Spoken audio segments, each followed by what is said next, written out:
Curtis, Yeah.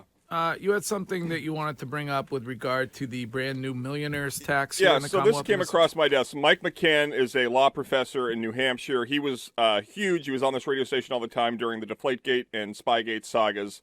He wrote in Sportico the impact of the new, freshly passed millionaire tax on athletes in Boston and how it may impact the ability to attract the top free agents here. He did not say in any way that this is something that people should be worried about every day. This isn't him worrying about the bottom line for Jason Tatum. Just so we get that on the table. Nobody's worried about their ability to feed their family. Yeah. However, there is a very competitive market, which is usually within 4 to 5% when you're negotiating to purchase or to acquire someone via free agency. And he explains, he uses Jason Tatum as an example. Considering Tatum's $32.6 million salary next year, which will have the new tax implemented, as is currently the case, Tatum will pay 5% tax on the first $1 million. Mm-hmm. But with the new tax scheme, he'll then pay a 9% tax on the remaining $31 million. That raises his tax burden from about $1.5 to just under $3 million. And he explains how there are currently 80 players in this market who will be impacted directly from all the 4 major teams by this new tax plan. Yeah. And how, when you go, this is my opinion, when you look at Florida and Texas with no state income tax, their ability, they already had a 5% to 6% advantage over you. You're going to have to overpay that much more. Right. Yeah. To then you're going to have an issue with your own luxury tax in your own league. And I think Arizona's another place because I think Arizona doesn't have state tax either. There's like 5 or 6. So, Yeah, that's true. I think a lot of guys think about that stuff. A lot of guys. Because well, yes, we're going to be at a competitive disadvantage as a city. But nobody thought about that. All they thought about was, let's tax the mean millionaires more.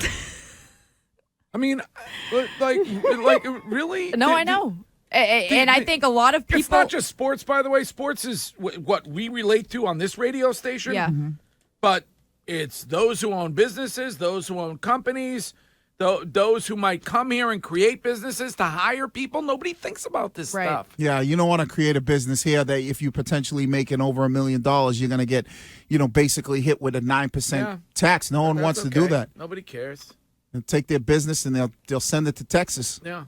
But I think you're right, Curtis, or Mike McCann is right, where if it's between Boston and other cities, and you're Jason Tatum or anybody else, why would you want to pay an additional $1.5 million in taxes? You wouldn't. Yeah, go to the heat. But I will say we have great weather and really good infrastructure. Very limited traffic, no real issues on the roads. Potholes are fixed immediately.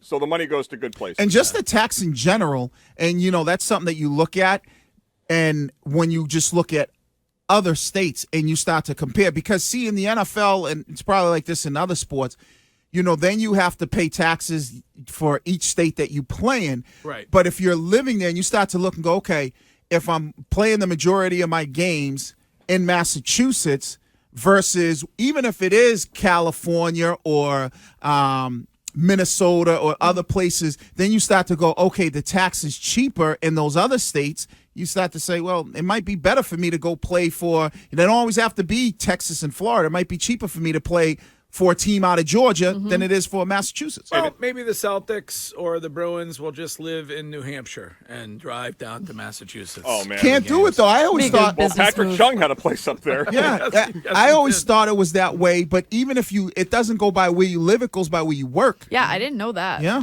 And another interesting element to this, we all know of the NBA team that's going to be in Vegas. Nevada is one of the 8 states in the United States that does not have a state income tax. There you go. Might be why John Henry, Mr. Tax Everybody in the Globe, is looking to purchase the Vegas NBA team.